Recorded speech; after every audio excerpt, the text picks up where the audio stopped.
Since the introduction of Crisis on Infinite Earths in 1985, many have wondered what would it look like on the big screen. Well, we can keep on wondering because, we got it on the small screen instead. But, how did that one do? So, ever since the first season of The Flash, the annual crossover has become, well, commonplace. It started with Flash versus Arrow, then we got Heroes Join Forces, then there was The Invasion, Crisis on Earth X, last year's Elseworlds, and now Crisis on Infinite Earths. And Crisis on Infinite Earths was tracking to be the biggest event of all of them, and I was so disappointed. Now, I understand this whole thing was made for TV. It was on a TV budget. It wasn't going to be a giant, bombastic action set piece like, say, Avengers Endgame. But after some of the previous events, which were decently written, my favorite being Crisis on Earth X, I was anticipating something at least enjoyable. Instead, I watched an incomprehensible mess of an event that felt much smaller scale than some of the other events. And so I'm going to give you a breakdown of everything that I just didn't like about this event that made me feel this way. But first, I'm going to tell you about some of the things I did like because it wasn't all bad. This entire event was littered with many cameos and callbacks to other DC shows and movies, from Titans to Swamp Thing to Ryan Reynolds' Green Lantern, Doom Patrol. You had Burt Ward from the 60s Batman, you had Robert Wuhl from the Batman 1989 movie. We got to see the JSA on Earth 2, and of course, the standouts, which would be Kevin Conroy, Tom Welling, Marv Wolfman, the guy who wrote Crisis, and the one that took the cake because I was not expecting this, and that was Ezra Miller's Flash from the DCEU Justice League movie. Most of these were actually pretty cool moments to see on screen. Not all of them landed, but the effort was still nice, and the fan service, I will say, was on its A game here. For TV budget, they think they did pretty good on the special effects and the makeup, especially when it came to the Anti-Monitor. He looked pretty cool, and for the designs of some of the creatures and the characters and whatnot, they can't complain too much here. At the very end of this crossover, we know that Flash, Supergirl, Black Lightning, all of the worlds that comprise the main CW shows have been mashed together into one singular Earth Prime. Don't worry, all of the other multiverse worlds are still intact as we see at the very end, like the Earth 2 JSA, the Doom Patrol, Titans, and so on and so on. But particularly when it comes to the CW world, this is something that I actually thought they should have done sooner, and part of me thought that when we got the Flashpoint story for the Flash Season 3, that this idea of mashing all the worlds together was going to happen then, but when Flashpoint ended up being a one-off episode that really had no bearing on the overall show, I was like, okay, well, I'm sure at some point it's going to happen. Like, if they ever did do a Crisis on Infinite Earths, that would at least be the time to do it. And hey, they did it here. And from the merger of all of these Earths into Earth Prime, we also now get the formation of, I guess you could say, the Justice League, though they don't actually call themselves the Justice League. They don't really have any name at all, actually. But all the heroes, they're at the Hall of Justice. Barry made a table with chairs, even leaving one seat open for Green Arrow, which I thought was very nice. And the brief mention of Geek, which teases the Wonder Twins that could be coming into the CW. And then finally, the ending with the Super Friends theme, so maybe they'll call themselves the Super Friends as kind of a joke, but for the campiness of the CW universe, I could kind of see that happening too. But that is where my enjoyment ends. Now we're going to get into the things that I didn't like, which more so had to do with how the story was constructed. But before we dive into that, I do want to say that if you enjoyed Crisis on Infinite Earths, I'm not trying to attack you and your likes. So if you're getting through this video and you're getting upset at some of the things I'm saying, just remember, this is how I feel. So in this event, the story revolves around 7 Paragons who are called to action because they are supposedly the only ones who can stop the Anti-Monitor. And so I thought the main story overall would be that each episode would be them finding a Paragon, which would carry on throughout at least to episode 4, where they would then square off with the Anti-Monitor in episode 5, with kind of like a hide-and-seek story going on. But that's actually not what happens, and they ended up getting all the Paragons by the 3rd episode. Then it was a fairly easy task, because realistically they only had to go out and find 2 Paragons, which would be Ryan Choi and the Brandon Routh version of Superman, because all the other Paragons, well, comprise the CW characters from Flash, Supergirl, Batwoman, and so on. And then after being told how important the Paragons are, how specific they have to be, I'm thinking, okay, there's no way you can replace any of these characters, but then they do. They take Brandon Routh's Superman character and replace him with Lex Luthor, because Lex got the Book of Destiny and rewrote it so that he was the Paragon of Truth. Everything then culminates in episode 4, where the Paragons come together, and they're supposed to fulfill their primary function of holding the line against the Anti-Monitor's Shadow Wraith army, while also fanning the flame when Oliver gives them the signal, who's also now the Spectre. And the signal was Oliver shooting a bright beam out of his face because, hey, it's a superhero story, so we need a giant bright beam up in the sky during the final fight. And ultimately, I ended up having 2 problems with this.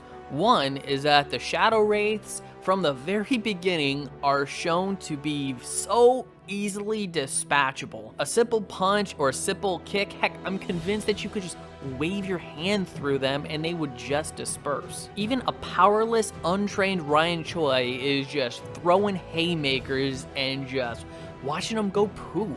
And it's so easy, it actually makes me wonder how Oliver even died from the time he ran out of arrows in episode 1. I'm thinking you could probably just keep throwing punches and kicks. I mean, realistically, Flash and Supergirl could just take care of all of these creatures. But anyway, the Paragons essentially don't do anything outside of their normal functions that made me think that they were even specifically necessary to this fight. In actuality, it was Oliver as the Spectre who was the most important figure in this entire battle. He's the one that goes head to head with the Anti-Monitor at the dawn of time. He's the one that rebirthed the multiverse with the beam out of his face. Because when it came to fanning the flame, we saw all of the Paragons line up, and then that was it. I mean, Lex pulls out a page of the Book of Destiny saying we're supposed to use this somehow and focus in some way, but we never saw the book page glow. We don't see any of the Paragons glow. No beams come from them. The Paragons just stand there. So what did they do? Because of their limited functionality, you really could have taken any character, put them in the same position, called them a Paragon, and gotten a similar result, as no characters do anything special outside of their normal skill set, with the exception of Oliver. Because again, I don't feel like Paragons matter since it's just so easy to rewrite them, just as Lex did with the Brandon Routh Superman. And speaking of Lex, when Lex Luthor was revealed to be alive on the Wave Rider and Supergirl going, "What's going on? You're supposed to be dead." And then the Monitor tells her, "Hey, I just took him out of time because he has a role to fill. He has a function in this whole thing." You wanna know what that function was? It was to escape, steal the Book of Destiny, and then go throughout the multiverse killing Superman, sort of narrowing the field until the Paragon, Brandon Routh Superman, was found. Problem with this is, what if Lex had reached the Paragon first? Like, what if it was the first world that he stopped in? Then you'd have one dead Paragon. And even when Earth 38 Superman with Lois show up in that world, it's done completely at a random. They were two just hopping from world to world to world, just hoping to run into them. And yet again, what does it mean to be a Paragon when you can just so easily rewrite them in the Book of Destiny? So to that effect, the entire search felt kind of pointless, as the Monitor with the Book of Destiny theoretically could have just chosen his own Paragons. And even further, Lex Luthor could have ended up derailing this whole thing, because From the time of his introduction, he's only serving his own self-interests. In his quest for world, or in this case, multiversal domination, he could have ensured that none of the heroes won, making him one of the biggest liabilities in the entire crossover. It also serves to remove one of the most interesting characters, and that was the Brandon Routh Superman. We had him for exactly 2 episodes before he got replaced. And we lost out on the potential because the older Superman had an actual purpose within the original Crisis on Infinite Earth story. What I'm trying to say is, the Monitor is an idiot. Ugh, okay, so ever since Flash Season 1, when we saw that newspaper article in the Time Vault, we knew one truth. The Flash was supposed to disappear in the Crisis. Across multiple seasons, no matter what was done, no matter what changed, no matter who wrote the article, the story always stayed the same. And after all that buildup, after all the tears shed, especially in the first half of this Flash season, where Barry is constantly getting everybody ready for a world without him. You have Earth 90 Barry come in and just go, boop, oh, you're replaced.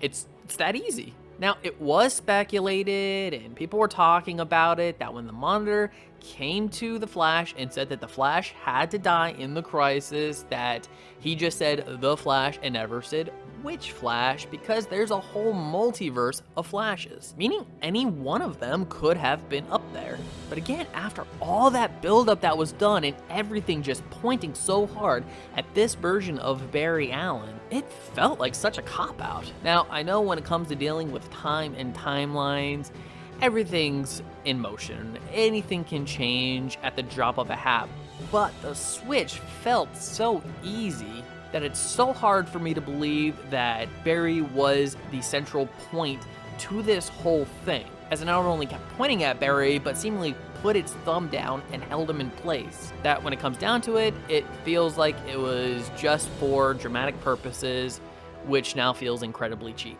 I think the better option in this case would have had to have been Barry actually going through with it, being disintegrated, and now because Oliver made the deal and being the Spectre, he would be able to go in and pull Barry out from the land of the dead. Let's say, for example, Barry ended up in Purgatory where Oliver was. Now as the Spectre, it's just too easy to bring him back out. Or they could have gone with the Flash Rebirth story, where Barry just ends up in the Speed Force, he finds his way out, he's temporarily the Black Flash, and then maybe have Earth 90 Barry take his place, be in the Flash for maybe 2 or 3 episodes, and make that sort of the ending story of this current season of The Flash. Now, considering this was only a 5-part story, one would think that they would have a tightly crafted, knitted storyline where every action served to further the plot. But as it is with CW shows in particular, they can manage to make nothing happen for several episodes. Like the entire subplot of Barry, Sarah, and Constantine traveling across the multiverse with Oliver's body, putting him into a Lazarus pit, going to Purgatory with the help of Lucifer in an effort to bring Oliver's soul back to his body to have Oliver back again. At which point, Jim Corrigan shows up, says he's the Spectre, tells Oliver it's his turn to be the Spectre, so Oliver tells everybody, no, I'm gonna stay and do the Spectre thing. Wait, Jim Corrigan's in this, why isn't he just the Spectre? But in any case, all it did was serve to remove these characters from the story temporarily until the main plot decides they're needed again. But I don't know why you wouldn't have Barry, the fastest man alive, out looking for the Paragons. He may have been able to find them a lot faster. And now let's get into the biggest filler of all. By the end of episode 4, we had all the Paragons come together, the Anti-Monitor has been defeated, Oliver / the Spectre rebirthed the entire multiverse. By any and all counts, this would be the end of the story. But it's like the writers forgot and went, oh wait, this is supposed to be 5 episodes, where they clumsily put together a 5th episode where we mourn Oliver for a 3rd time, because those first 2 times weren't enough. Show all the characters are on one Earth, and oh yeah, the Anti-Monitor pops up again for another fight. A fight where Alex, Diggle, and Wild Dog are shooting guns at the Anti-Monitor. Shooting guns at an interdimensional being with a force field. Like, why weren't Black Lightning and Frost there at least? They were in the episode, you think they would have went to that final battle, because they actually have projectiles to shoot. Would it have made a difference? I don't know, but better than the guns. And they defeat him by throwing a shrink grenade, essentially, where he starts shrinking for eternity into the microverse. The entire episode came off as just kind of a quick extension that made the Anti-Monitor seem less of a threat than he already was. He had far fewer Shadow Wraiths with him, and again, those guys are just so easily disposable that they're not even threatening. It all just felt like an afterthought. I mean, if it was me writing it, I think I would have just had it at the 4 episodes at that point, and then just kind of tack on everybody wakes up, finds out they're in one world, skip the Bebo thing, and then just end the episode. Everything's all said and done, everybody go back to your own show. And to me, that would have been a much tighter ending. And also during the final episode, when all of the characters are waking up and only the Paragons remember what had happened, which I guess does make some sense as everybody else's minds are integrated to the new timeline for an easier adjustment. However, John Jones, the Martian Manhunter, starts going around to all the hero and hero allies that don't remember anything and giving them their memories back. It's a type of storytelling that I feel is very nonsensical and just irks the heck out of me, because if you were going to give them their memories back anyway, why did you have these characters lose their minds in the first place? You could have just simply said that because they were on the Wave Rider, being near the Anti-Monitor or something, or near the monitor, he was giving off some kind of particles or something that affected their brains so that they remembered. I could also see it being passable if it played some kind of part in the larger story inside their other shows. Like, for example, we saw Supergirl, the DEO, Lex Luthor now owns it, and because nobody remembers what a terror Lex Luthor was, they just go along with it, while Supergirl's like, Lex, he's up to no good. He's always up to no good. But nobody believes her. And I'm pretty sure that John, working with Alex, gives her memories back. But that's not what happened. He was given memories back, making the whole memory loss deal at the beginning of the episode as a whole entirely pointless. All in all, Crisis on Infinite Earths was extremely disappointing because I wanted to love it. I wanted to be invested in the story and the characters, but couldn't get past the filler writing, the weak story elements that were introduced but never fleshed out, the promise of great, awesome characters like Brandon Routh Superman coming in, and then him being not that integral to the plot at all. It had its moments, but beyond the nostalgic cameos, this ended up being one of the weaker events. Better than The Invasion, but not as good as Crisis on Earth X. But now I want to hear from you. I want to know what you thought about Crisis on Infinite Earths. Did you like it? Did you hate it? Are you going to tell me I'm wrong and that I'm just thinking about it too hard? I want to know everything that you thought about this special. Please leave your comments in the comment section below. And if you like this video, I'd love it if you'd smash that like button, share with some friends, subscribe if you're not subscribed already, and ring that notification bell for more comic book content. And if you're wondering what to watch next, consider one of these 2 videos. Alright, take care, have a great day, and as always, stay geeky.